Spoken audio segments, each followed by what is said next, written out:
Bonsoir à tous, bienvenue dans votre émission La Réunion Léla. On va faire un tour dans le présent, mais un petit peu parler de ce passé qu'entretient l'association Titrin, voir un petit peu comment des passionnés préservent aussi le patrimoine de la Réunion. C'est dans Cosmo Réunionnais. Alors, bonsoir Alexandre Dupuis, Comment ça va? Ça va très bien, Jismi, et toi? Ça va, et bonsoir à Patrick Barthé, donc secrétaire de l'association Titrin. C'est ça, bonsoir. Donc vous êtes, alors on va rappeler que vous êtes à la Chaloupe. À la Grande Chaloupe, oui. À la Chaloupe, et que donc l'association est aussi à la possession. C'est-à-dire que la Grande Chaloupe et la possession, c'est la limite communale, elle est juste au niveau de la ravine de la Grande Chaloupe. D'accord. Alors c'est pas facile de savoir si c'est à Saint-Denis ou c'est à la possession. D'ailleurs, il y a un pont ferroviaire qui sépare les deux communes, c'est assez amusant. Hein. Comment dire, la gare ferroviaire et l'atelier se trouvent sur la commune de Saint-Denis. D'accord. Voilà. Donc c'est pour ça que je disais que... Oui. D'ailleurs, c'est la ravine à Jacques qui sépare les deux. Non. C'est pas la ravine à Jacques, c'est laquelle? C'est la ravine de la Grande Chaloupe qui sépare les deux communes.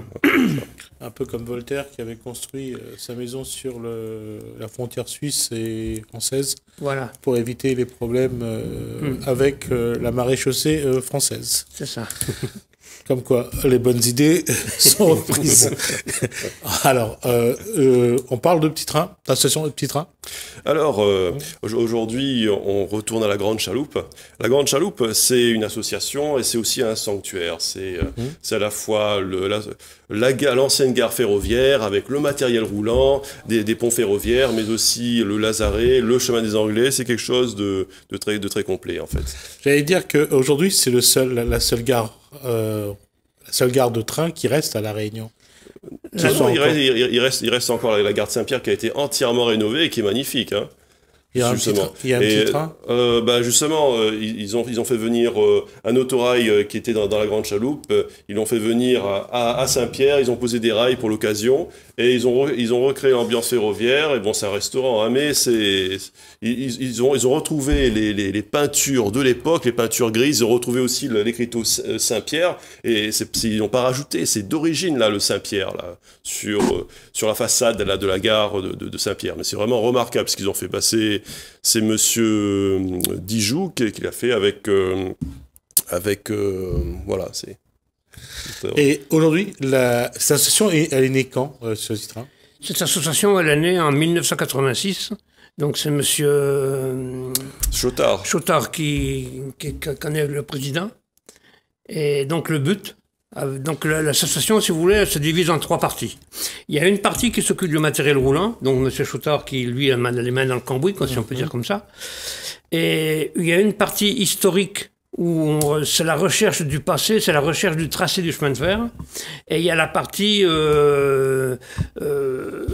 vieille pierre, si on veut bien parler comme ça, c'est la recherche des différents ouvrages qui sont encore visibles sur le parcours du ferroviaire. Si on part de Saint-Paul, par exemple, oui. Alors la gare routière à Saint-Paul, c'était sur le front de mer?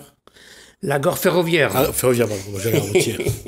C'est que je veille, je savais mon langage. La gare ferroviaire, c'est donc... La gare ferroviaire, elle est en face du marché.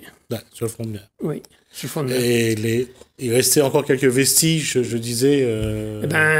Oui, la gare, elle est encore en état, quoi, si vous voulez. Donc, ils l'ont retapé, quoi. Et aujourd'hui, ils s'en servent d'antenne juridique, un truc comme ça. Voilà. À Saint-Leu, c'est beaucoup plus... Saint-Leu, c'est au niveau de la mairie.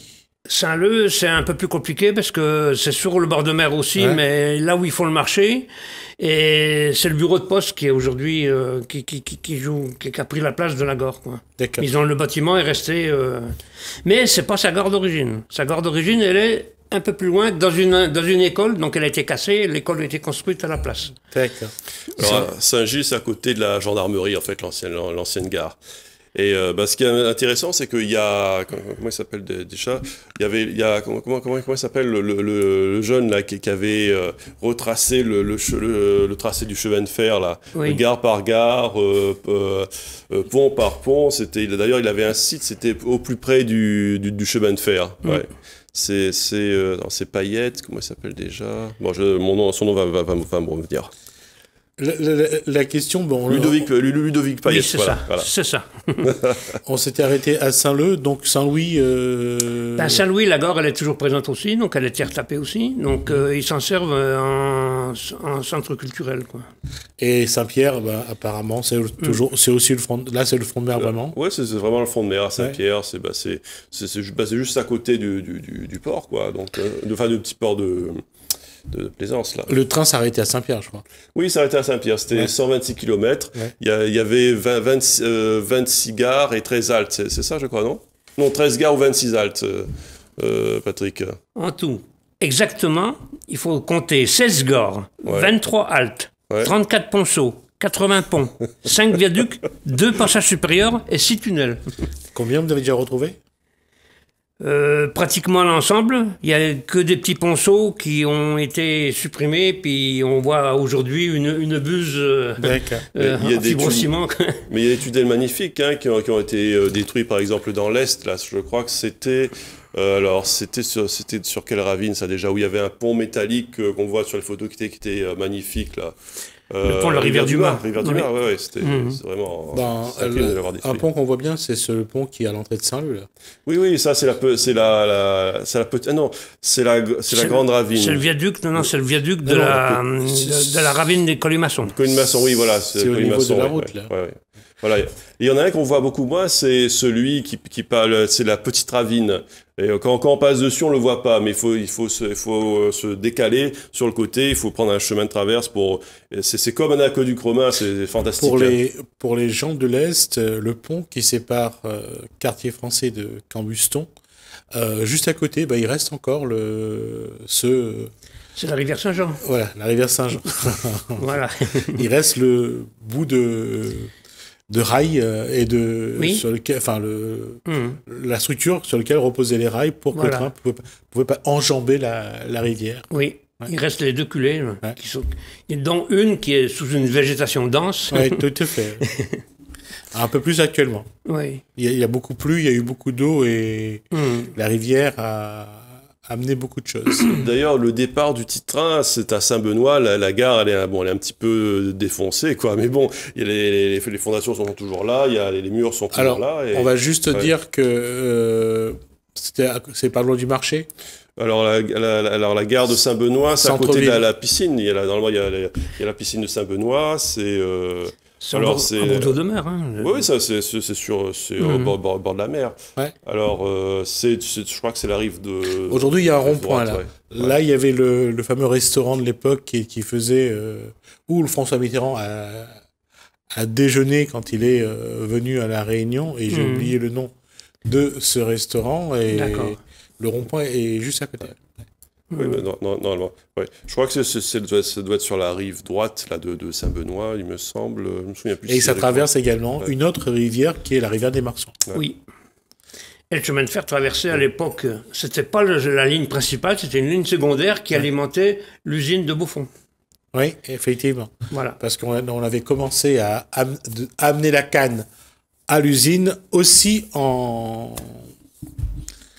train à un moment donné. Oui. Parce qu'il fallait régulièrement alimenter les machines, et ils avaient trouvé que en passant par le petit train, ça allait un peu plus vite que Charette-Bœuf. Ben oui.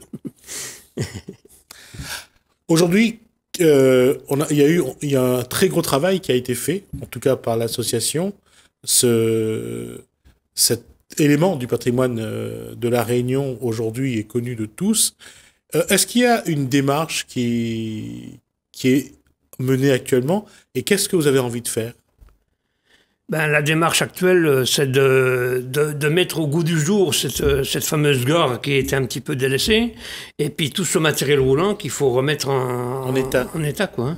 Et ça, c'est pas évident, parce que vous remettez en état aujourd'hui, on le garde dans le tunnel, et dans le tunnel, ça s'abîme, alors après, il faut le remettre, il faut le rebichonner. Parce que le passage, justement, dans le tunnel, qui est pas trop loin, ça reste quand même un moment particulier. Oui. C'est pas un endroit c'est pas un endroit idéal pour stationner du matériel, quoi, disons. Non plus.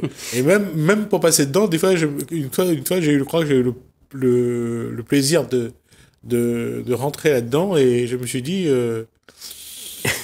c'est pas si rassurant que ça. Hein. Il y a un petit côté film d'épouvante, on va dire. D'ailleurs, une fois, on est allé jusqu'au bout du tunnel et il y avait du matériel roulant qui était en mauvais état. Et il y avait une ambiance un petit peu inquiétante, quoi. Voilà. Et c'est pour ça j'ai gardé ce souvenir-là parce que je me suis dit, ils ont quand même un sacré courage pour rentrer là-dedans et pour aller aussi loin où ils sont partis, quoi.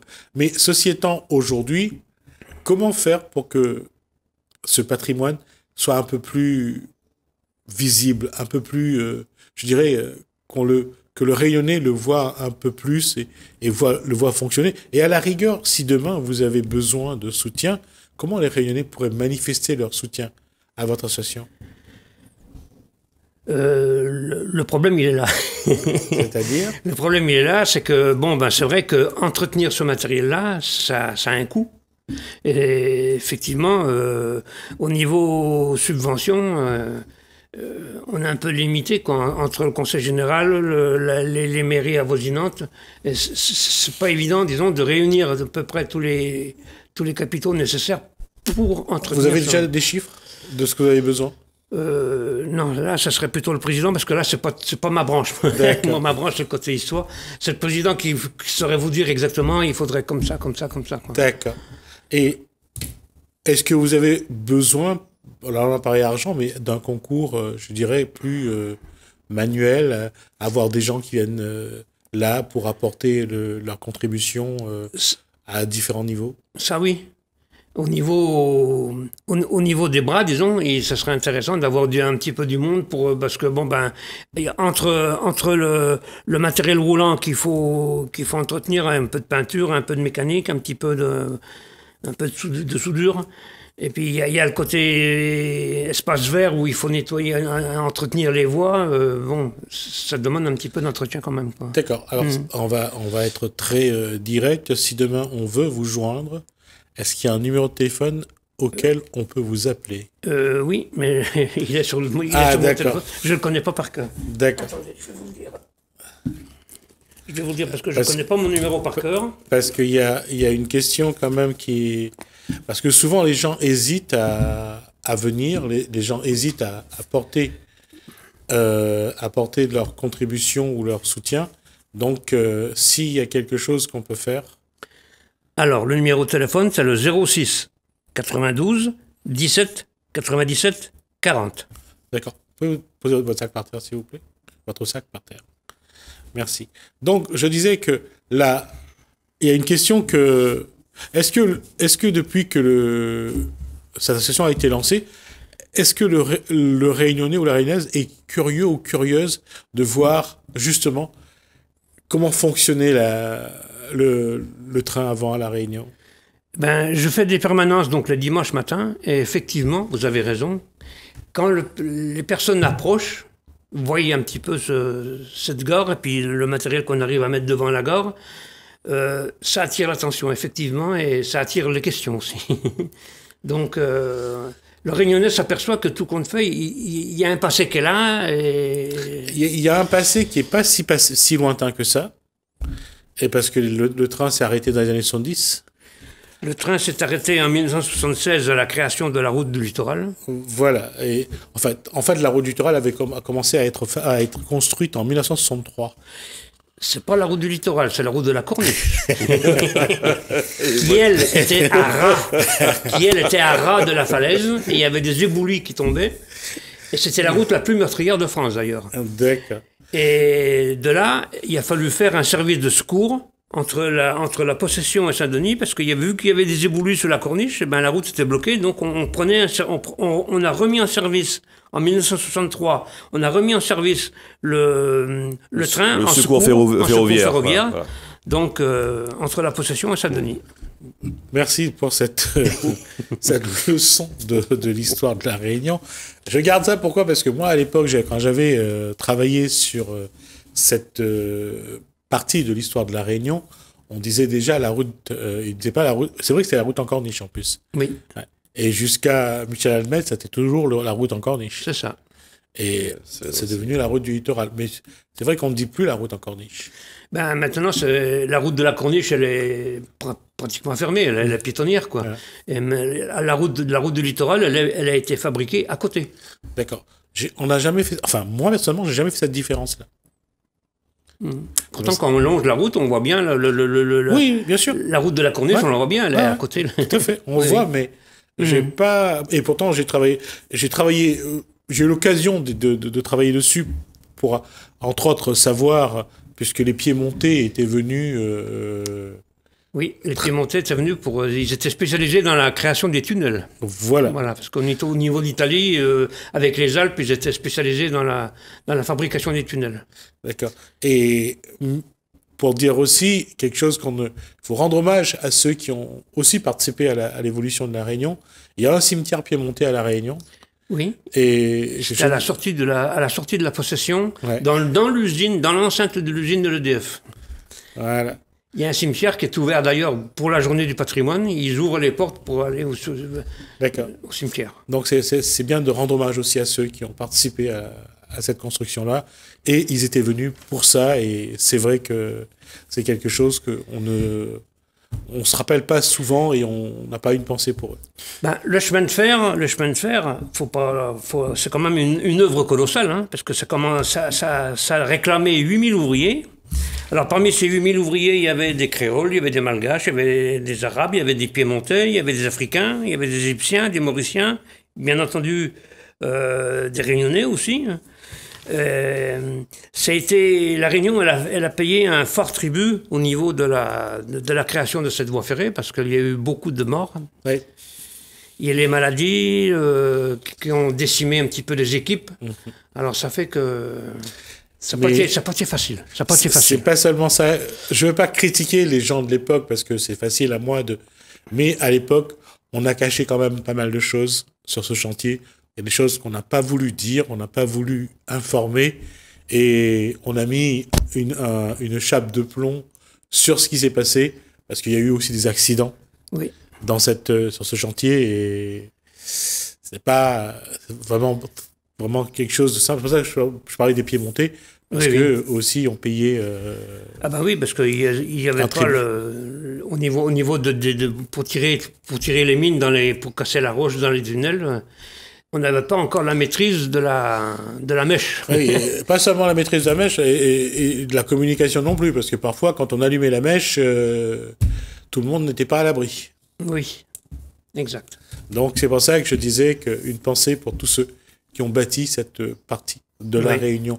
Aujourd'hui, l'association Titrin, comment faire connaître, comment faire découvrir aux Réunionnais cette partie de l'histoire de la Réunion?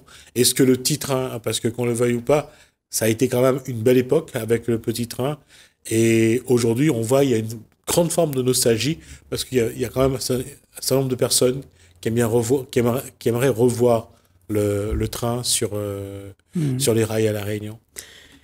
Ben, le chemin de fer, il a révolutionné la Réunion, hein, le transport à La Réunion.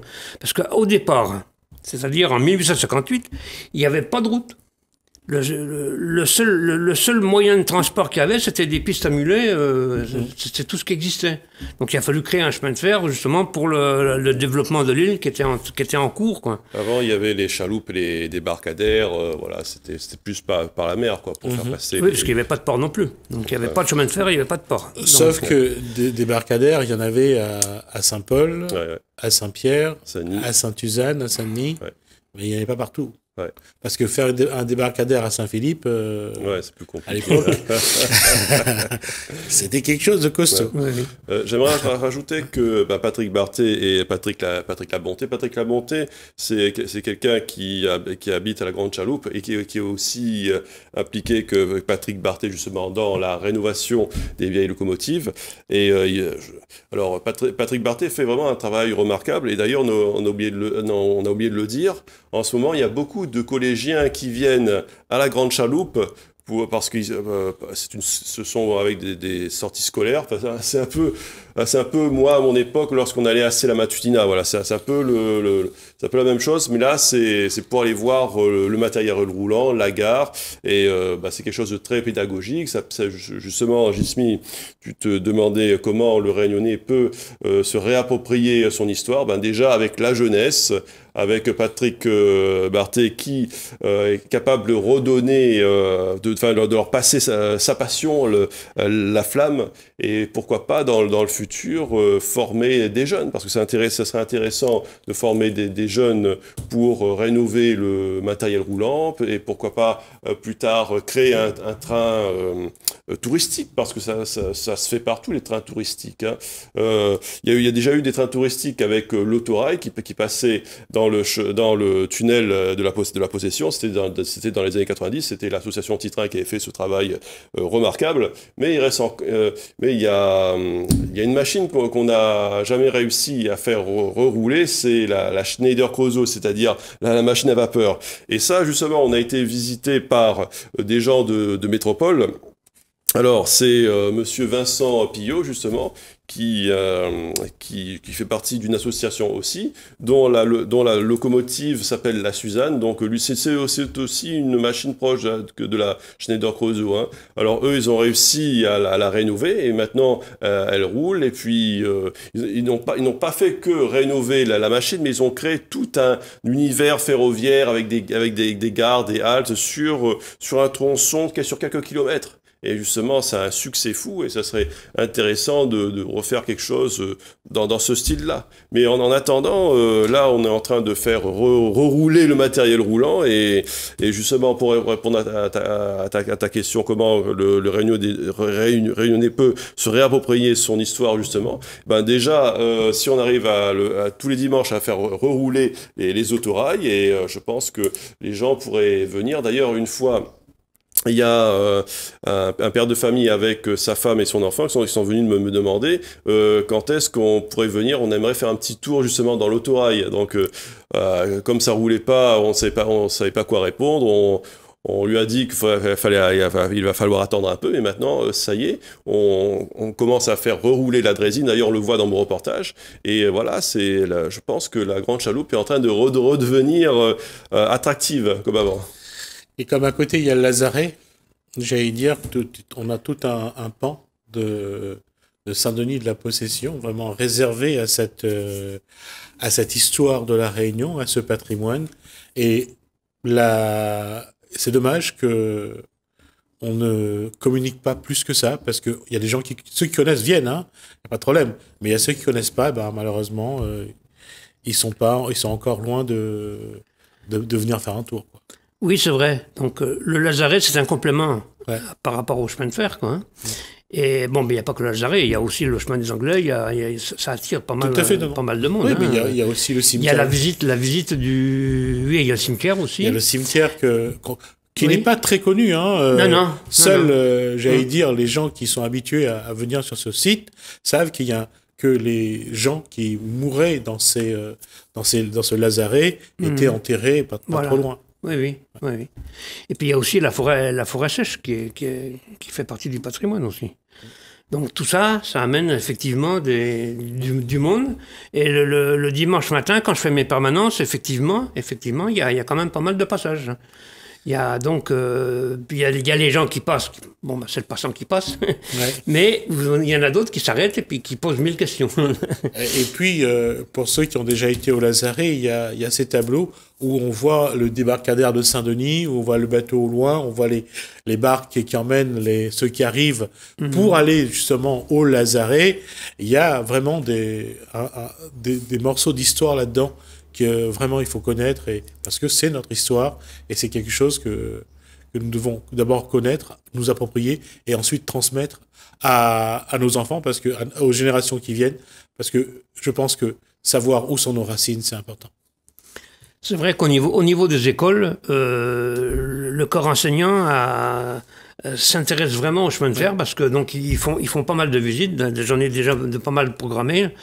Et ces visites, vraiment, c'est vraiment intéressant d'avoir tous ces élèves au milieu qui posent 1000 questions. Il faudrait citer les écoles, parce que justement, j'ai pas pu les filmer dans mon reportage, parce qu'il y avait une absence d'accord entre le Lazaret, justement, vis-à-vis de mes reportages et le Titrin. Donc la dernière école qui était venue, c'était la Plaine des Cafres, je crois. Oui, c'était un collège de la Plaine des Cafres. Le collège de la Plaine des Cafres. Je vais vous proposer, c'est qu'on va marquer une pause. Si vous voulez, on va continuer juste après. On marque d'abord la pause. On se retrouve juste après.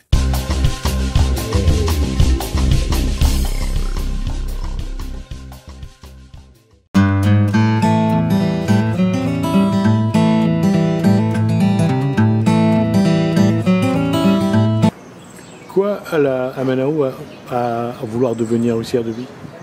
C'est quand on m'arrête de travailler dans le commerce. C'est déjà plus de la envie, c'est quand des fois ça va chez ma belle-mère, elle avait des difficultés de santé, comme tu vois, elle a des difficultés, elle avait du mal à faire son ménage et tout. C'est là que m'a connu qu'il existe vraiment un métier, des personnes qui peuvent aider des gens comme cela. Et c'est là que m'a pris conscience ce métier-là. Je veux bien aider des gens qui ont vraiment besoin d'aide en fait. Voilà. Et dans ce qu'on vient de dire, quoi les personnes généralement ont du mal à faire dans leur vie de tous les jours?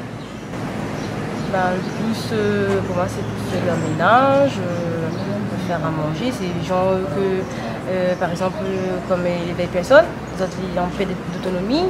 Déjà, pour lever des fois, ceux qui n'ont pas levé, nous, on est là pour aider à lever sur notre lit, pour amener les autres dans notre cuisine, pour aider les autres manger, quand ils ne trouvent pas. Nous, on est là pour les aider, en fait. Aider les personnes.